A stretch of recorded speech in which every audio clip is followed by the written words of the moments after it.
Enséñame, Señor, tu palabra cada día, hazme entender tus misterios, tu revelación, porque tus mandamientos hoy son el gozo de mi corazón. Hola amigos, ¿cuántas veces hemos conmemorado la Semana Santa? ¿Cuántas veces hemos meditado acerca de la pasión, muerte y resurrección de nuestro Señor? Hoy vamos a acercarnos al texto de la carta de Pablo a los Filipenses, capítulo 2, versículos 6 al 11. Y vamos a meditar en ella, en esta miniserie preparándonos para Semana Santa. El título de la reflexión es Despojado. Que el Señor nos guíe en esta preciosa reflexión. Estamos aproximándonos a la Semana Santa de hoy en 8. ¿Qué conmemoramos de hoy en 8? Domingo de Ramos, o la entrada triunfal de Jesús a Jerusalén. Y estamos en una miniserie de únicamente 2 reflexiones, la de la semana pasada y la de hoy, que ¿cómo se llama? De acuerdo a los boletines. Preparándonos para Semana Santa. Y hoy continuamos esta miniserie que estuvimos la semana pasada con Efesios, y hoy vamos a Filipenses, capítulo 2. Y vamos únicamente a mirar rápidamente 5 versículos. Y aunque el texto de Filipenses, en el cual vamos a reflexionar, a meditar en esta mañana, es mucho más amplio y tiene que ver sobre todo con la situación de la comunidad de fe de Filipos y la relación entre hermanos, y cómo estas personas están viviendo unas dificultades, y Pablo los invita a caminar de cierta manera en medio de estas dificultades para superarlas. En medio de este llamado a la iglesia de Filipo, Pablo escribe en estos versículos que vamos a leer, sobre los cuales vamos a meditar en esta mañana, tal vez uno de los mejores tratados de teología acerca de la manera como Jesús se vació, Jesús se despojó para cumplir con su parte en el plan de salvación. Por eso el título de la reflexión de hoy, ¿cuál es? Despojado. Dice en Filipenses que él fue despojado.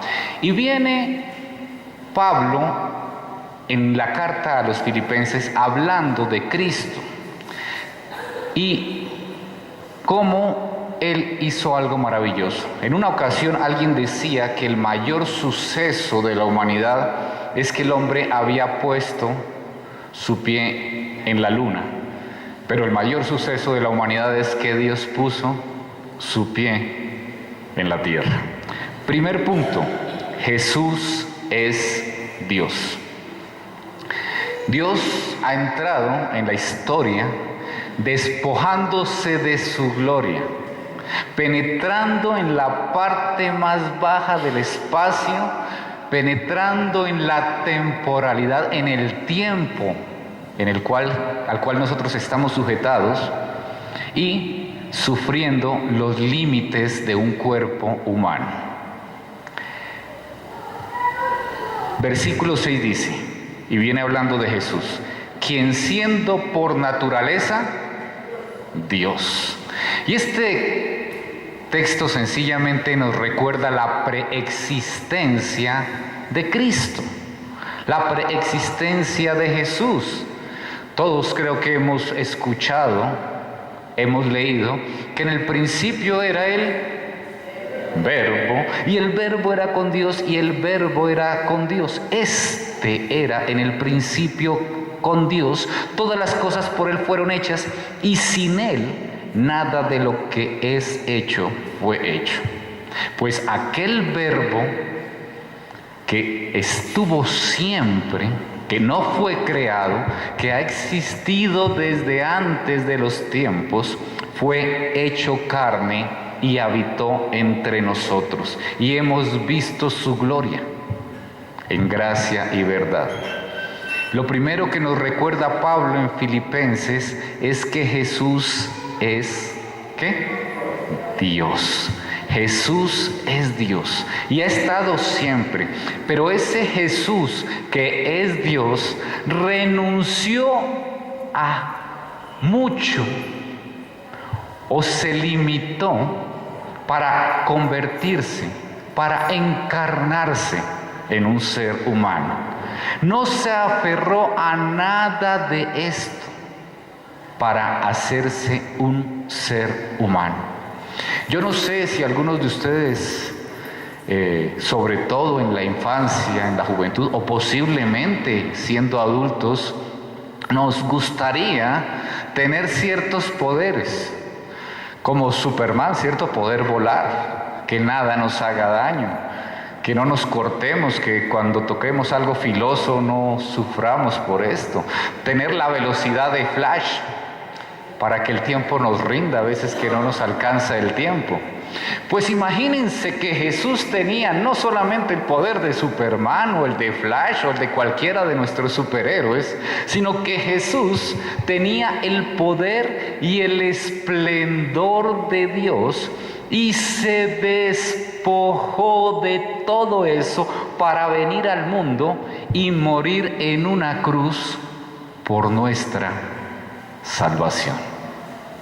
Y esto es algo maravilloso. Por eso llegamos rápidamente al punto 2. Jesús se despoja. Gracias. Continúa el versículo 6. No consideró el ser igual a Dios como algo a qué? Aferrarse. No es que estaba aferrado y fue obligado a actuar en contra de sus deseos. No es que él decía, no, yo me sujeto, yo me aferro a ser Dios, no quiero, no me suelten, por favor, no. No se refiere a eso. Se refiere a que él libremente, en su deidad, en su todo poder, no se aferra y dice, no, hay algo más importante que aferrarme. No es que había peligro que él perdiera su lugar y se aferró. Como cuando está uno en un trabajo y ve que alguien le va a quitar el puesto y uno se aferra para que nadie lo saque de allí. No. Jesús es Dios. Jesús no necesita aferrarse a su deidad porque Él es Dios. Pero dice la palabra que Él no se aferró. No es que Jesús había llegado escalando posiciones, había comenzado como un ángel y después había ido creciendo hasta llegar a ser Dios. No, por ahí hay algunas sectas que dicen algo similar. No, Jesús siempre fue Dios. Y como siempre fue Dios, no necesitaba aferrarse a algo, a lo que ha sido siempre. Él no consideraba su estatus, no consideraba su autoridad como algo para explotar, para demostrar, para acaparar. No, él sencillamente no lo veía como un tesoro, era parte de él. Y él decide no aferrarse a eso que es parte de él. Y esto es lo que llamamos la encarnación. Ese Dios eterno y todopoderoso viene a la tierra. Pero, ¿por qué haría tal cosa?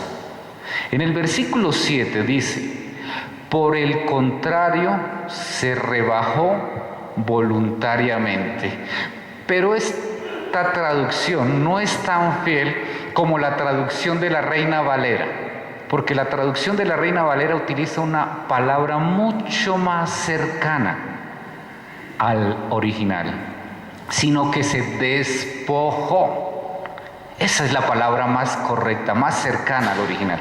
Se despojó de sí mismo. Aquí hay una palabra griega muy interesante que significa vaciar, anular, incapacitar. Para vaciar algo, para vaciar una jarra, primero tenemos que tenerla como llena, o si no es imposible vaciarla. Para vaciar el contenido tiene que haber un contenido. Para entender un poco mejor dentro de nuestra limitada mentalidad humana, lo que quiere decir la importancia de se despojó a sí mismo, tenemos que entender antes quién es Jesús. Y el versículo 6 nos acaba de decir que es en forma de Dios, igual a Dios. Él que es en forma de Dios, Él que es igual a Dios, que tiene la jarra de su existencia colmada de deidad, de divinidad, ahora sí se puede despojar. Cristo Todopoderoso se hace finito. Este hombre llamado Jesús, que seguía siendo Dios, porque Él no dejó de ser Dios, se despojó, pero seguía siendo Dios, 100% hombre, pero 100% Dios. No vayamos a caer en otras ideas raras que hay por ahí, ¿no? Que se despojó y ya entonces no era Dios. No, Él seguía siendo Dios, pero se negó a actuar como Dios para poder actuar como humano. Este hombre llamado Jesús sudó, se cansó, vivió una vida de mortal, pero no dejó de ser jamás Dios. Que nos quede claro, porque podemos malentender. Pero ¿por qué lo entendemos? Porque recuerdan que él de pronto en un momento estaba exhausto en una barca durmiendo, y al minuto siguiente se levanta y con una orden hace que todos los vientos cesen y haya calma. Es hombre exhausto, pero es Dios. Da una orden y la naturaleza le obedece. Este hombre siendo hombre, se comunicaba con el Padre a través de la oración toda una noche. ¿Lo recuerdan? Y entonces uno diría, pero si es Dios, ¿por qué tiene que orar? Hace poco lo vimos en un grupo en casa, precisamente. ¿Por qué tiene que orar? Pero al otro día, después de orar, camina sobre las aguas.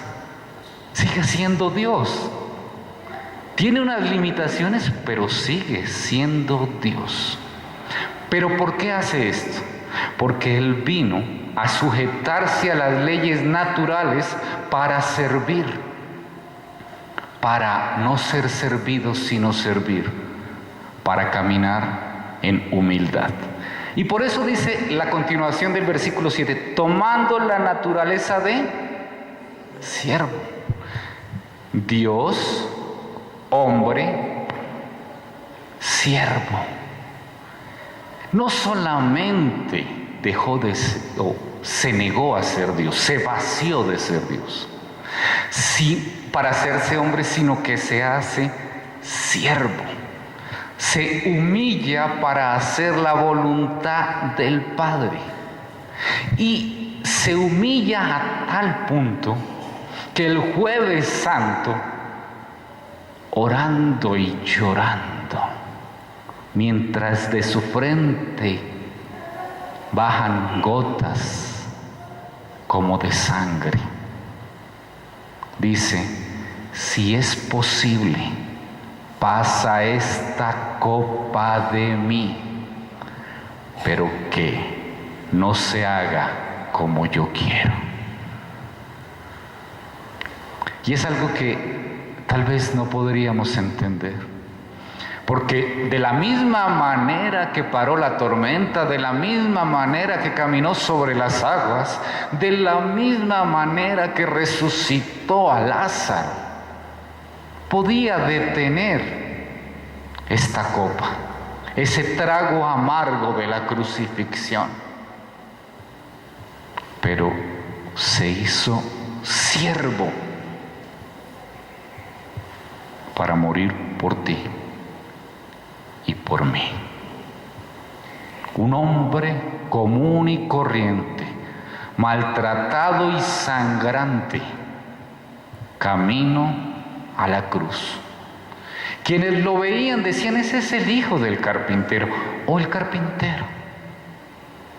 ¿Quién esperaría que el Hijo de Dios, que Dios mismo, caminara por los caminos de Palestina del primer siglo, cansado y sudoroso, con 12 amigos que no eran precisamente lo más llamativo de la sociedad? Se humilló, tomando la forma, la naturaleza de siervo, porque le tocaba. No, voluntariamente, por amor. Continúa el versículo 7: y haciéndose semejante a los seres humanos. Semejante, pero recordemos, sigue siendo 100% hombre, 100% Dios. 8. Y al manifestarse como hombre, se humilló a sí mismo, se rebajó, como ya lo acabamos de ver. A veces nosotros hemos pasado por experiencias que nos han humillado frente a otras personas. Tal vez cometimos un error y fuimos humillados por otros. Tal vez en algún momento recibimos la burla de otras personas, recibimos el rechazo y nos sentimos humillados. Pero difícil encontrar a alguien que diga: yo me humillo voluntariamente, yo voy a que se burlen de mí voluntariamente, yo voy a que me golpeen voluntariamente. Jesús se humilló a sí mismo. No fue que los fariseos lo humillaron, no fue que el sumo sacerdote lo humilló, no fue que Pilatos lo humilló. Él ya se había desde la eternidad humillado a sí mismo.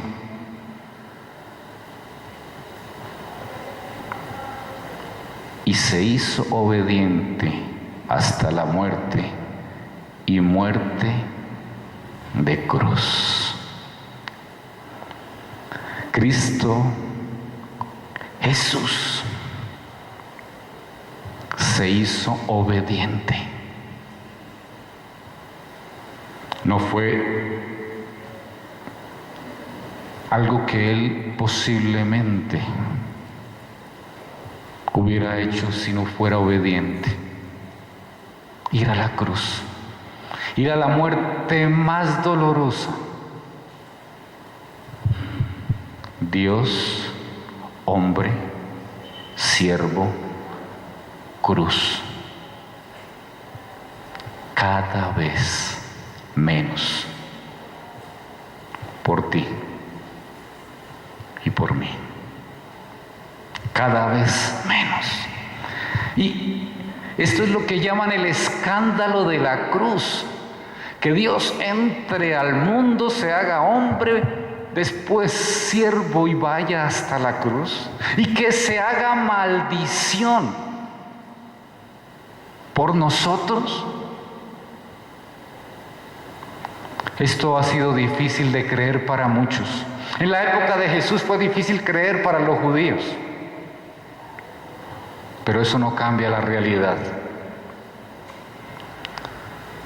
¿Cuánto amor tiene Dios para sacrificar a su propio Hijo por amor? Pero nos dice después Pablo que Jesús fue exaltado. Punto 3. Por eso Dios lo exaltó hasta lo sumo, lo ensalzó, lo elevó, lo alabó hasta lo más grande. La exaltación de Cristo comienza en la resurrección, en la cual derrotó a la muerte, pero después se muestra en la ascensión, en la cual lo ven los ojos y recuerdan que todo ojo lo verá volver así como Él se fue. Y la exaltación culminará con su segunda venida, cuando venga a juzgar a vivos y muertos. Dice el versículo 9, y le otorgó el nombre que está sobre todo nombre. Para los judíos el nombre no era sencillamente cómo identificar a la persona. Para los judíos el nombre es la parte de la identidad de la persona. Significa lo que identifica el carácter, el talante de esta persona, la esencia de la persona. Hoy día diríamos la reputación. Cuando alguien habla de una persona y dice su nombre, nosotros inmediatamente recordamos su reputación, ¿cierto? Cuando alguien le dice, ¿será que yo puedo hacer un negocio con fulano de tal? Uno no habla de fulano de tal, sino habla de la reputación que hay detrás del nombre fulano de tal. Es lo mismo. Cuando se dice el nombre que está sobre todo nombre, nos ponemos a pensar cuántos himnos de alabanza entonamos a ese nombre que está sobre todo nombre. Cuántos himnos de alabanza se cantan alrededor del mundo alabando ese nombre, Jesús el Cristo. Toda la honra que le hacemos a Jesús es a toda la obra de Jesús, no solo al nombre, sino a todo lo que hizo Jesús, para que ante el nombre de Jesús se doble toda rodilla para un judío. Y recuerden que Pablo venía del fariseísmo. Es imposible que una rodilla se doble ante alguien diferente a Jesús. Pero Pablo no solamente era judío, Pablo era un seguidor del camino, un seguidor de Jesús, y para Pablo era imposible que una rodilla se doblara ante alguien diferente a Dios. Y si dice que toda rodilla se doblará ante Jesús, está reconociendo a Jesús como Dios, como Dios. Es el homenaje, la reverencia ante lo divino. Pero toda rodilla en Sogamoso, en el cielo y en la tierra y debajo de la tierra. Toda rodilla. En el orden en que está la creación en Génesis. Pero no solo en el orden que está la creación, sino que también nos está diciendo que los ángeles del cielo cantarán gloria y se rendirán honrando a Jesucristo.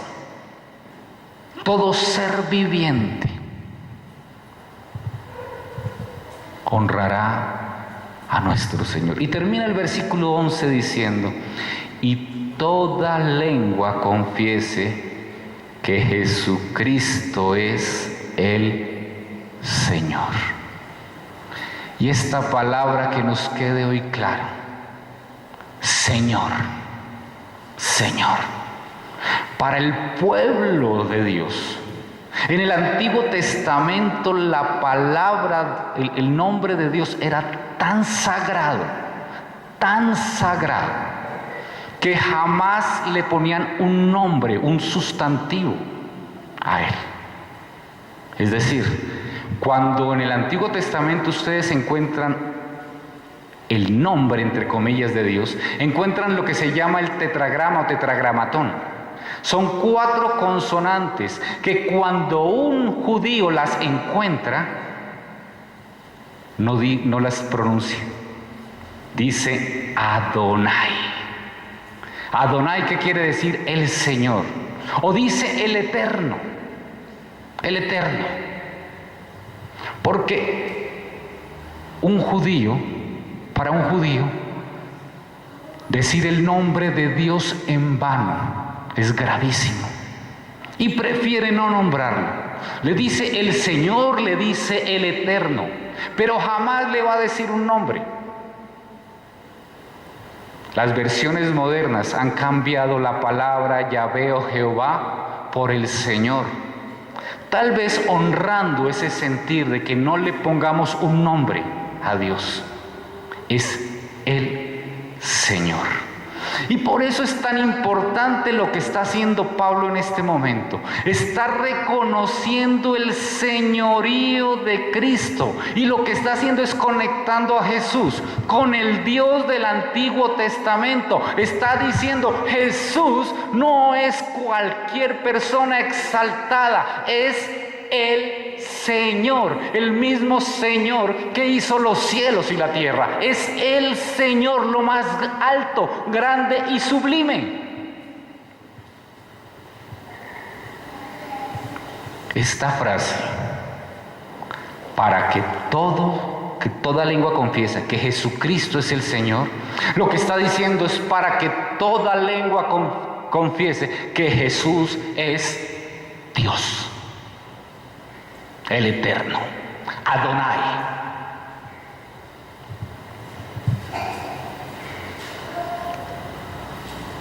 Por eso hace 8 días hablábamos que es imposible que Jesús sea nuestro Salvador si antes no es nuestro Señor. Porque si no reconocemos el señorío de Dios, no solo sobre mi vida, sino sobre todo lo que existe, ¿a qué Jesús estamos apelando para ser salvados? Y termina diciendo, para gloria de Dios Padre. Sencillamente nos está recordando que cuando reconocemos el señorío de Cristo, estamos honrando a Dios Padre. Cuando reconocemos el señorío de Cristo, no estamos diciéndole a Dios, ahora no creo en ti, solamente creo en Jesús.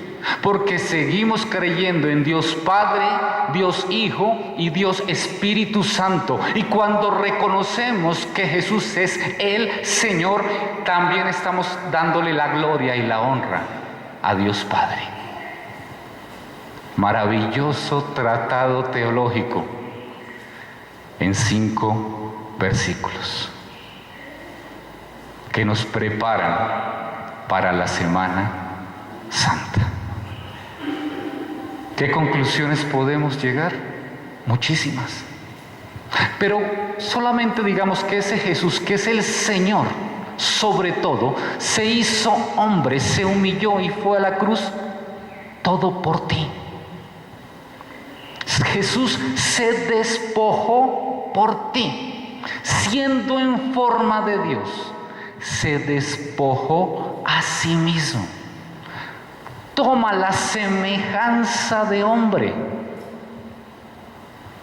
Y ese Jesús, sin pecado, puro, sin mancha, camina entre nosotros hacia la cruz del Calvario.